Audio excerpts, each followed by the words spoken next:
Hello everyone, welcome to Happy Mom Lifestyle.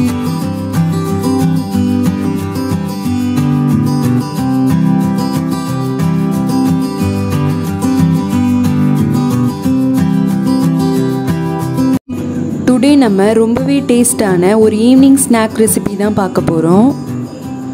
இது வாழைப்பழம், கோதுமை மாவு, நாட்டு சக்கரைலாம் ஆட் பண்ணி ரொம்ப ஹெல்த்தியான ஈவினிங் ஸ்நாக். இந்த ஸ்வீட் வாழைப்பழ போண்டா எப்படி ரொம்ப சாஃப்டாக அண்ட் டேஸ்டியாக பண்ணுறதுன்னு பார்க்கலாம் வாங்க. அதுக்கு தேவையான பொருட்கள்: 4 பனானா நல்லா பழுத்த பழமாக எடுத்துக்கோங்க, 1/2 கப் நாட்டு சக்கரை, 1 கப் கோதுமை மாவு, 6 டேபிள் ஸ்பூன் ரவை, 1/2 table spoon baking soda, 1/2 table spoon ஏலக்காய் தூள், நெய் 2 டேபிள் ஸ்பூன்.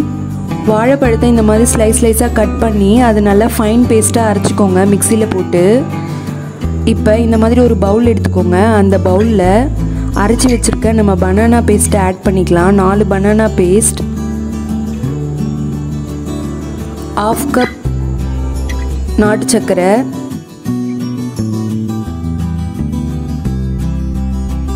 நாட்டு சக்கரை ஆட் பண்ணி நம்ம நல்லா மிக்ஸ் பண்ணிக்கலாம்.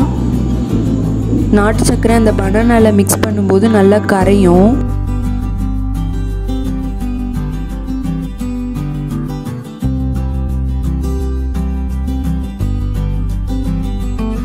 நெக்ஸ்ட் நம்ம இதில் 6 டேபிள் ஸ்பூன் ரவை ஆட் பண்ணிக்கலாம். ரவை ஆட் பண்ணிங்கன்னா உங்களுக்கு இந்த ஸ்வீட் போண்டா பண்ணுறதுக்கு நல்லா ரவுண்ட் ஷேப்பில் கிடைக்கும். அதுக்காக தான் நம்ம ரவை ஆட் பண்ணுறோம். இதையும் நல்லா மிக்ஸ் பண்ணிக்கலாம்.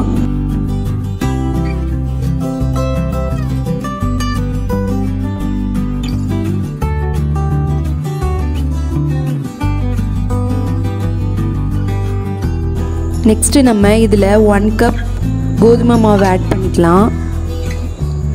1 கப் கோதுமை மாவுக்கு 1/2 கப் தான் நம்ம நாட்டு சக்கரை ஆட் பண்ணணும். இது கூடவே 1/2 டேபிள் ஸ்பூன் ஏலக்காய் powder, 1/2 table spoon baking soda, 2 table spoon நெய். நெய்க்கு பதில் நீங்கள் பட்டர் கூட ஆட் பண்ணிக்கலாம். நெய் ஆட் பண்ணிங்கன்னா டேஸ்ட் ரொம்ப நல்லாயிருக்கும், ஃப்ளேவரும் ரொம்ப நல்லாயிருக்கும். இதையும் நல்லா நம்ம மிக்ஸ் பண்ணிக்கலாம். இப்போது இதில் 1/4 கப் தண்ணி ஆட் பண்ணிக்கலாம். எல்லாமே ஒரே கப்லேயே நீங்கள் அளந்து போடுங்க, அப்போ தான் கரெக்டாக வரும். மாவு வந்து ரொம்ப கட்டியாகவும் இருக்கக்கூடாது, ரொம்ப தண்ணியாகவும் இருக்கக்கூடாது. நீங்கள் உளுந்து வடை பண்ணுறதுக்கு அரைப்பீங்கள்ல, அந்த பதத்தில் இருக்கணும். இப்படி லைட்டாக விழணும் ஸ்லோவாக. இதுதான் கரெக்டான பதம். இப்போ நம்ம ஸ்வீட் போண்டா பண்ண ஸ்டார்ட் பண்ணிடலாம். அதுக்கு இந்த மாதிரி அகலமான கடாய் எடுத்துக்கோங்க. கடாயில் நான் 1/2 லிட்டர் எண்ணெய் ஆட் பண்ணியிருக்கேன். 1/2 லிட்டர் எண்ணெய் நல்லா சூடானதும் மாவை சின்ன சின்ன உருண்டையாக போடுங்க. அப்போ தான் உள்ளே நல்லா வேகும். இந்த மாதிரி சின்ன சின்னதாக உருட்டி போட்டுக்கோங்க. கரெக்ட் சைஸ்க்கு நம்ம போட முடியாது, இந்த மாதிரி கொஞ்சம் மாவு தளதளன்னு தான் இருக்கும். கேஸ் ஸ்டவ்வை மீடியம் ஃப்ளேம்லேயே வச்சு குக் பண்ணுங்கள்.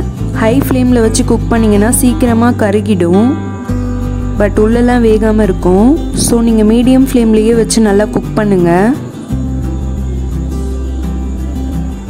இதே மாதிரி நம்ம எல்லா பால்ஸையும் உருட்டி போட்டுடலாம்.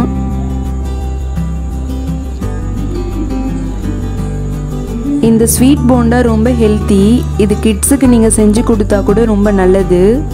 எல்லாருமே ரொம்ப விரும்பி சாப்பிடுவாங்க உங்கள் வீட்டில்.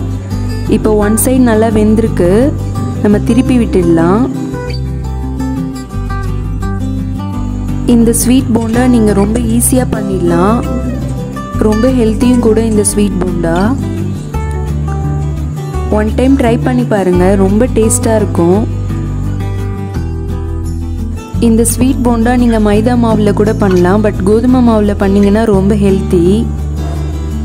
நாட்டு சர்க்கரைக்கு பதில் நீங்கள் வெல்லம் கூட நல்லா ஃபைனாக பவுடர் பண்ணி ஆட் பண்ணிக்கலாம்.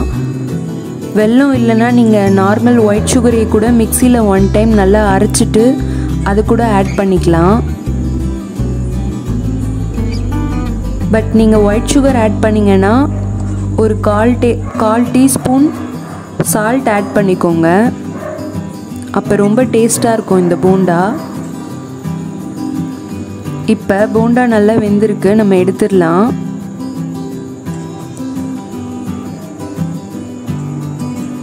இதே மாதிரி இன்னொரு பேட்சும் நான் உங்களுக்கு போட்டு காமிக்கிறேன் பாருங்கள். சின்ன சின்ன ரவுண்டாக இந்த மாதிரி உருட்டி போட்டுக்கோங்க, பெருசாக போட்டுறாதீங்க. சின்ன சின்னதாக போட்டால் தான் உள்ளெல்லாம் நல்லா வேகும்.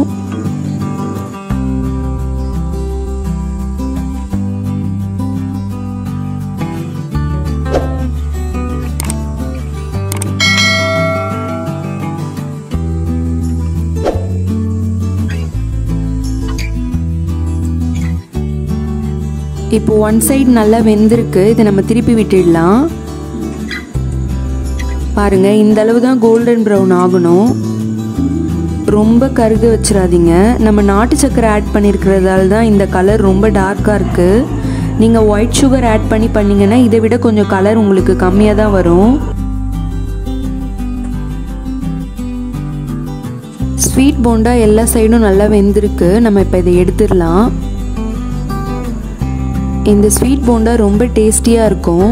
வெளியிலலாம் நல்லா மொறு மொறுன்னு, உள்ளெல்லாம் கொஞ்சம் ஸ்பாஞ்சியாக கேக் சாப்பிட்ற மாதிரி தான் இருக்கும்.